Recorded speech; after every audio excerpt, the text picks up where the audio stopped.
আগামী 2 মাসের মধ্যে যদি প্লেনে করে কোথাও ঘুরতে যেতে চান তাহলে সেটাকে এখনই ক্যান্সেল করে দিন।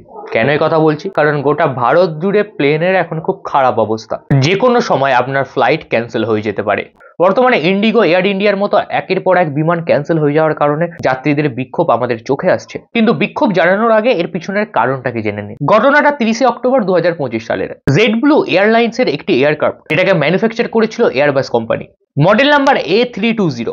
যে এয়ারক্রাফটটা মেক্সিকো থেকে নিউ ইয়র্কের দিকে যাচ্ছিল। যখনই প্লেনটা প্রায় 35,000 ফিট উপরে উঠলো তখনই পাইলটের কন্ট্রোল হারিয়ে যায় প্লেন থেকে এবং প্লেন আস্তে আস্তে নিচের দিকে নামতে শুরু করেছিল। কিন্তু ভগবানের আশীর্বাদে যা হোক করে ফ্লাইটের কন্ট্রোল ফিরিয়ে আনে পাইলট এবং প্লেনটাকে সেফ ল্যান্ডিং করানো হয়। পরে ইনভেস্টিগেশনের মাধ্যমে জানা গেল যখন প্লেনটা আকাশে ছিল তখন তার সফটওয়্যার খারাপ হয়ে যায়। এবং ঠিক একইভাবে এই বছরের নভেম্বর মাসে গোটা ওয়ার্ল্ডে যত এয়ারবাসের A230 মডেলের প্লেন ছিল প্রত্যেকটা সফটওয়্যারে কিছু না কিছু গোলমাল দেখা গেছে। কিন্তু সব থেকে বড় প্রবলেম হলো আমাদের ইন্ডিয়াতে এয়ারক্রাফট, এয়ার ইন্ডিয়া এরকম যত এয়ারলাইন কোম্পানি আছে তাদের প্রত্যেকটা প্লেন কিন্তু ওই এয়ারবাস কোম্পানির এবং প্রত্যেকটার মডেল এয়ারবাস A230।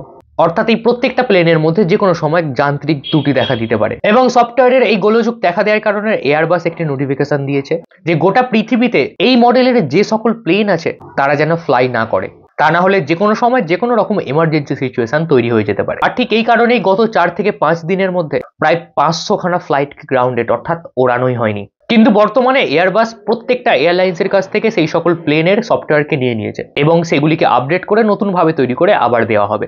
কিন্তু সমস্যাটা হলো প্রত্যেকটা এয়ারক্রাফট বা প্রত্যেকটা প্লেনের ঠিক হতে প্রায় 2 থেকে 3 দিন সময় লাগবে এবং কথা কিন্তু এখানেই শেষ নয়। ঠিক এই কারণের জন্য ইন্ডিগোর এরকম অনেক ফ্লাইট যারা একটু অনেক পুরনো মডেলের বা অনেক দিনের সেইগুলিকে বাতিল করে দেওয়া হচ্ছে, সেই ফ্লাইটগুলিকে ওড়ানোই হচ্ছে না। তাই একটু ব্যাপারটাকে বুঝুন, এই প্রবলেমটা কিন্তু ইন্ডিগোর নিজস্ব প্রবলেম নয়, প্রবলেমটা গোড়া থেকে আসছে।